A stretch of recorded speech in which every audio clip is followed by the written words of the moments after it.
What was what was the difference in terms of? I remember the last game you talked about having energy early in the game. It looked like you had that in the first quarter. From your perspective, were you able to maintain that over the course of the game? And if so, why or why not? I think that's a great question because I think what everybody was kind of feeling each other out in the beginning of the Laker game, and that led, I think, to a lot of the bad start. And today, guys were locked in from the first moment on, and it's hard to attribute to a one factor.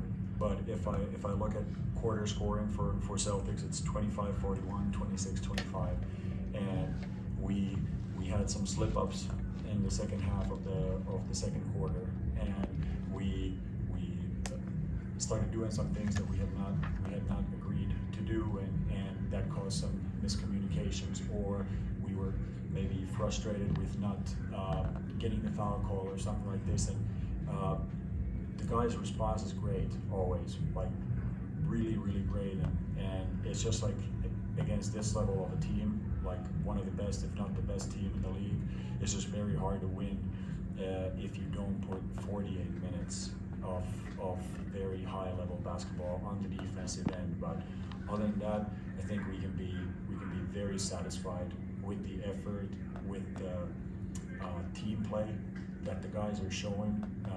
They are really playing for each other, sharing the ball on both ends. So maybe it's an energy question.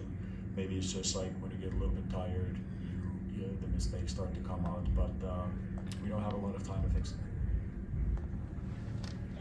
Coach in the back. Two questions regarding the three-point line. One with you guys, one with them. You guys didn't shoot it particularly well. One, were you happy with the looks? Two, when you have a team on the other side that you know is going to take a ton of them, and even tonight they didn't shoot it incredibly well, but a little bit better than you guys, how does that change, I guess, the game plan, knowing that it's going to kind of skew the math and the score a certain way that you're going to have to keep up with? Yeah, I can first answer from the Boston side. I think they're unique in their roster construction and how many shooters they're able to roll out, how many good shooters, good to great shooters they can roll out, and that makes it very difficult to game plan against them because you basically have to make choices. Either you're opening up for rotations because there's a ton of space in the paint to guys to get to, and now you're in long rotations, or then you got to make choices leaving specific guys a little bit more space than others, and we chose the latter today and in the first game also. And in the first game it was successful, and in the second game I would say still relatively successful when you look at the overall three-point percentage, but still not good enough. And Al Horford obviously having an amazing game today hurt us a lot. But when I look at our looks, yeah, I thought generally they were very good. But the one thing that I think I could have done a better job verbalizing in the fourth quarter, I didn't think we created enough penetration because they were staying close to their own defensive matchups. And I thought maybe if we would have given that feedback earlier to look to punch through the defense and to collapse it, we would have not only had these inside-out three-point shot, but also better opportunity to offensive rebound after first disorganizing. And that's been one of our biggest strengths this season. Today, unfortunately, only 5 offensive rebounds. So we did a good job with the turnovers, but the lack of offensive rebounds really hurt us. And I thought that's what Celtics do well. They maintain that shell and keep guys out of there, but that's something we can improve on.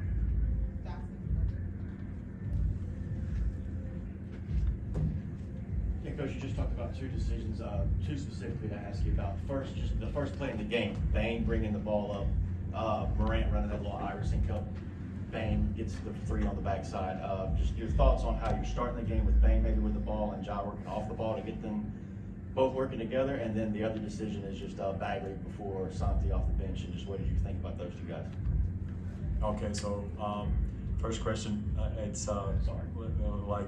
every, I think, good offensive basketball, you have the players' actions, they compound, instead of my turn, your turn, which is easily what happens if you have players who are skilled on-ball players. One guy takes a turn, other one We want to try to facilitate situations where one guy can create a small advantage that can then be transferred for a bigger advantage because they're late for the next action. And what you saw in the first play was one example of that.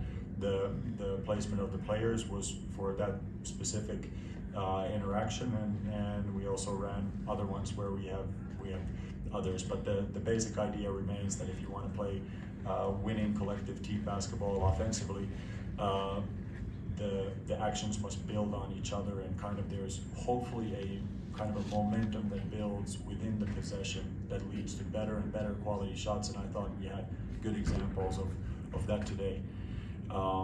What was the second part of the question? Just Bagley coming in first, and then Santi logging more minutes, just how they operated in the front court, missing BC, that sort of thing. Yeah, I mean, the Marvin decision was we had decided that he's in a rotation today, and when Zach got his second early foul, he was the logical choice for that, and that enabled Santi to stay with his sub pattern. So we don't really think about basketball in a way that somebody's coming off the bench first or something like this. It's more like, can we put winning 5-man units on the floor and who complements each other? Tonight, Bain and Kennard combined for 5 3-point attempts. Just in a matchup where the opposing team tries to find that advantage from beyond the arc and both makes and attempts, how could the team improve in manufacturing cleaner looks for your best 3-point shooters? Well, I think there's several factors there. When one door closes, another one opens. So it's oftentimes it's I think a little bit reductionist to just look at how many shots certain players are taking, because there's a concept called gravity, which means that those guys are opening up space for somebody else, or because the rotations are not coming off of them, somebody's having a more open shot. So great shooters have way more impact on the game than only those, like the direct numbers that they make, and that's both Des and Luke for sure. And then the second factor is you can manufacture those shots out of transition, which we are trying to do.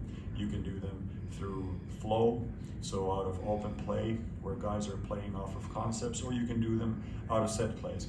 The difficulty with the set plays is that these guys are also, they're such high-level shooters. I mean, Luke is I think all-time leader in 3-point percentage with the long 3-point line.